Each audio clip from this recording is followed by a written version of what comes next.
Go internet, go. Hi guys, it's Jen here from Tammy, and today this morning I've got Iman here from Purely Polished. Who the bloody hell are you? Hi Jen, thanks for having me. I'm Iman, founder of Purely Polished. We're a marketplace to book on-demand manicures and pedicures to have in the comfort of your chosen location. So we started way back in mid-2016, so we've been running for just over 2.5 years. Our focus right at the beginning was just to have one vertical, so one offering, just so that we could get really clear with the model, understand what we need to do to make it work. And just in the last couple of months, we've launched some additional services. So now we're offering lash lifts, lash extensions, and spray tans. Amazing. And when you first came up with the idea to, I guess, testing something out to see if there was a viable business, what was that process? So that was something I really wanted to do. I had the crazy idea of launching the startup while I was a new mum. My daughter was 7 months old, and I was sitting there setting up the website and getting it all up and running. So I really did want to test it just to see whether it was going to take off, because, looking at the overseas markets like the US and the UK, this concept was starting to do quite well over there. Hadn't reached us by the time I was looking to start. And so, yeah, we really needed to get it out there. Yep. So I launched the website and, got my Google ads running and everything. And within 10 days, we got a booking, and then it just snowballed after that. So, it was definitely something that I really needed to give a go on.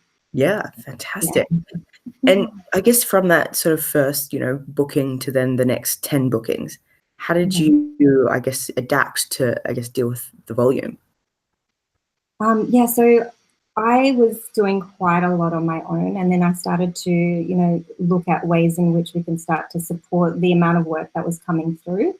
Where I saw, quite a lot of interest coming in from was the corporate wellness side of things. So I started to get reached out by a number of really cool brands wanting to offer manicures to their staff members. So it had been part of my plan to offer that down the track, but really I just wanted to focus on the one-on-ones to begin with. But I was kind of forced into looking at that area and getting that going. So yeah, it just grew from, focusing on one-on-ones on the consumer side of things to then looking at the B2B and how we can grow the office manicures and then events and things like that. So then I started to, grow the team, had interns support me at the beginning, which was amazing. Then started to look at someone who could look after marketing and the customer support and things like that. So yeah, it had to happen. Otherwise it was too much for me to handle. Superwoman. And what are some of the tools that you use to assist you with kind of those early days to get that first traction? So I think to get that first sort of traction in terms of marketing, Google Ads, we had Google Analytics to monitor how many conversions we were getting, how many website visits, MailChimp.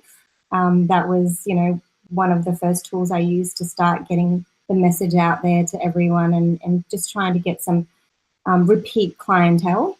Yep. There were, what other tools did I use? Asana to keep me organized. Yes. Yes. Still need it. Yeah. And just a few other things like off-the-shelf booking systems to test out my MVP before, we did anything drastic. So yeah, there was so much out there that I used to get this off the ground. Cool. And are there any sort of communities that you're involved in to kind of get advice or soundboard ideas from? I have been involved in a couple of groups that focus on growth marketing and hacks. So obviously like-minded bitches. Yeah. So, I popped on a lot of questions on there to help get started, understand what my market, was interested in. And it really helped kind of snowball. And then I just made connections after that. And I think the main one most recently is the marketplace meetup. So just getting to meet with amazing marketplace founders. So and they're all really helpful and, you know, share ideas. It's great to have you part of that community, because that's the benefit of it, right? Is having so many different marketplaces a part of it, so you get a bit of an insight behind everyone's backgrounds and experiences. But unit economics seem to be a core driver of marketplaces, and a key theme where people can either struggle or flourish. What sort of units are you looking at to drive your marketplace? So in terms of driving the marketplace, what we're looking at, so do you mean more in terms of like the metrics that we're kind of focusing on? And so on the client side, a big metric that we're focusing on at the moment is retention. So how we can help increase the number of bookings that clients are making. We have a lot of regular clients. We have a really good retention rate, but I think there's a lot more that we can do to make it even more appealing to keep booking with us. And then from the supplier side, we are focusing on sort of the job pickup time. So trying to really make it super fast when people, you know, are notified that their job's been picked up by a beautician, and fulfillment rate. So just ensuring that we're focusing on those areas where we get a lot of bookings from, and ensuring that we can fill those bookings. So, you know, if we need to get more beauticians out in those areas, how we can do that and things like that. Great. Are there any startups that I guess that you look to kind of get ideas from or inspiration on how to scale the business? I do look at a lot of what's happening over in the UK and the US, because they're ahead of the game. A lot of consolidation is happening as well, which is quite interesting. But looking at where they were and some of the obstacles that they went through in the early days and where they are now, and definitely in Australia as well, you know, we've seen a couple of consolidations happen, and yeah, just looking at what's happening around marketplaces. And is Purely Polish's ambitions to go global? It is, yes. We definitely want to go global and be the go-to for every woman. Fantastic. Very exciting. And then as a leader, making sure that you can keep up with this constant change and, you know, to achieve a global business. Are there different podcasts that you listen to, or, you know, how do you stay ahead of the curve to make sure you're driving the business and hopefully for all of us the right direction? Yeah, so that's a really good question. So I come from a 15-year background in HR, and, you know, always wanted to start my own business and never really appreciated HR, but now starting a business and having to manage people and push the business, I look back to everything that I learned throughout those 15 years, and it's been absolutely amazing, you know, all the way from driving engagement to performance management, what else, like onboarding, recruitment. It's all been super helpful. But I think, you know, I thought it would be difficult kind of driving engagement with a small team, you know, because there isn't a whole lot of people around to keep everybody excited and happy. But the whole, you know, closeness of the group and us seeing what we've achieved over a short period of time, that really creates a bond. And then in terms of, you know, staying abreast of what's going on and really evolving as a leader, I read a lot. So the 2 books that I've just read is Grit by Angela Duckworth. Right, yep. Really, really interesting about, you know, what drives success in a person or entrepreneur. And the other one is Get Remarkably Organized, which really has changed the way I've started to do things, just to make sure that I dedicate myself to working on the business and then managing people in a better way as well. Someone told me to read The 1 Minute Manager. Have you heard of that? No, I haven't. Yeah, so it's basically a precise way to give feedback. Wow, that's great. Yeah, without sort of taking away the confidence from the person you're. So yeah, and then doing it within that 1 minute. Yeah. And start. And then, yeah, just the other things, I guess, is just really understanding what's out in the market, what our competitors are doing, what people are doing overseas, and just really, making sure I understand and have a clear strategy that I can then pass on to the people that are working with me. Yep. Yep. No, that's fantastic. And as a marketplace, trying to make sure that you kind of, we typically see them roll out within a certain city or a suburb or borough and then expand and use that same sort of method city by city to go global. Have you had any thoughts on how to expand that way? Yes. So I guess this year we have a plan on basically launching in new markets. So looking at other cities within Australia. The plan was to really focus on Sydney and Melbourne and just get this model really working well. And we've got a really swift onboarding process that we've worked on.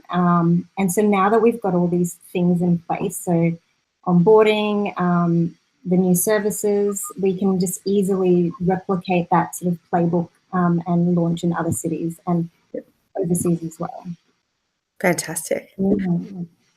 And hiring, obviously you have a great tight-knit team. Are you hiring for anyone at the moment? Shortly, we're looking to grow our customer service team. So that's what we're planning to do short term, but in the long term, looking to bring on a tech and marketing person. Fantastic. Yeah. And what's the future look like for Purely Polished? Bright, I'm hoping. Yes. So we've got major targets for this year. We want to see some improvements from the tech side of things. So we're focusing a lot on that this half of the year, launching in new markets, and the big thing that I'm working on is raising seed funding. So looking for potential investors or if anyone's watching, what are you looking for?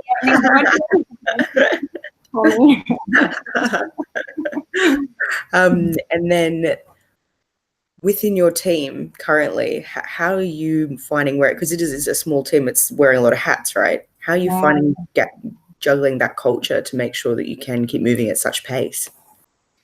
Yeah, I think that is a big challenge. So I've worked with my team members to help them structure out their week. So they're really focused on big items. So I'm a believer in doing things in batches rather than having 5 different things that you're working on in one day. So focus on a particular topic for one day and then the next on another thing. And so that's really helped. I think we were all super reactive for a while, and I think I was even very much in a reactive mode up until sort of mid last year. But we really needed to change that and just focus solely on what would bring growth as well. So took out a few tasks that didn't really do favors to us as well. Perfect. And then with I guess in startups, mental health is something that's not really discussed. So within your team, and obviously for yourself as a leader, how do you make sure you're constantly keeping yourself in check as well as within your team? Yeah, so look, I think that's a big thing, and I was juggling a lot. Being a fairly new mom to juggling the business. A startup is not a 9-to-5 environment. So I really had to work towards ensuring that I had a good balance of, work, mothering, and a bit of self-care as well, so exercise. And, really enforce some very strict schedules for me so that I am having a nice morning routine. Started waking up at 5 a.m. now, so that's why I offered you a 6:30 a.m. slot, which I found really hard, mainly because, I woke up quite a lot during the night, but now it's 5 a.m. starts, and just gives me time to really focus and have some time, or gives me a moment really to sit down and work out what's going to happen for the day. But with my team, we make sure that we go out for lunch, get out of the office for a bit, have a walk around the block, just do those sorts of things, and try and socialize a little bit as well. So we're having fun. Yeah, no, it's very important. That's great. Yeah. And with the tools and things that you're using now versus what you're using at the beginning, what are you using to scale your business? So, look, there's quite a lot of tools I've been looking at now. So I hadn't used a Xero or one of those financial accounting softwares for the first year, I think, of the business. But then I quickly moved over to that, which has kept everything nice and neat. Yep. I don't know why I did it. I didn't do it from the get-go, but that's something that we use a lot of. We're still using Asana. Google Sheets is our best friend. I'm trying to think of like some nifty programs. Yeah, but I'm sure there's a whole host of them. Like it's all on my tabs. We've moved from MailChimp to ActiveCampaign. Oh, great! Yes, we found the automation to be a lot better. Yes. Yeah, MailChimp has a really beautiful, beautiful styles of templates, but ActiveCampaign definitely makes automations a lot more specific. Yeah. Perfect. Yeah, definitely. And it's so important to be automating and scaling rather than falling into the small business trap. That's it. Yeah. Automate is the word really at the moment. Anything that we can automate, that's what we're doing. So like chatbots and things like that, they're going to help. So we're implementing that at the moment. Very exciting. And if anyone wants to support the business, how could should they download the app, or where do they go to support you guys at the moment?